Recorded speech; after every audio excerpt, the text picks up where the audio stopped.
जो टीटीडी ने कार्रवाई की है और उनके जो चेयरमैन है उनको अपॉइंट किया है चंद्रबाबू नायडू ने, जो मुख्यमंत्री हैं आंध्र प्रदेश के।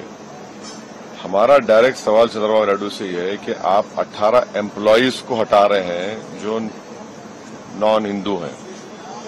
फिर वो ये जो प्रपोज वक्फ बिल है जो ज्वाइंट वर्किंग कमेटी में आया, तेलुगु देशम ने क्यों बीजेपी का अमेंडमेंट का साथ दिया जिसमें कहा जा रहा है कि स्टेट मुस्लिम वक्फ बोर्ड्स में वहां पर मिनिमम 2 नॉन मुस्लिम रह सकते हैं और नॉमिनेशन में वो मेजॉरिटी में भी आ सकते हैं, जब इलेक्शन नहीं होगा उसमें।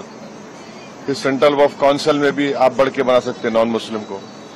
जब आप टीटीडी के एम्प्लॉइज को इसलिए हटा रहे हैं कि वो नॉन हिंदू हैं, तो किस बुनियाद पर तेलुगु देशम चंद्रबाबू नायडू बीजेपी के लाए हुए इस वक्फ बिल की तायीद कर रही है, सपोर्ट कर रही है?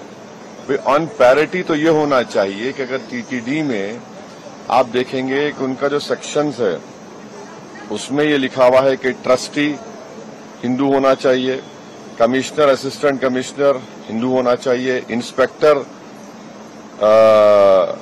भी हिंदू होना चाहिए। ये सेक्शन 96 टीटीडी का कहता है। आप फिर वक्फ बिल में ये नॉन मुस्लिम कैसे बना रहे हैं, कैसे सपोर्ट कर टीडीपी? तो इसलिए ये गलत है जो सपोर्ट टीडीपी कर रही है वक्फ बिल में।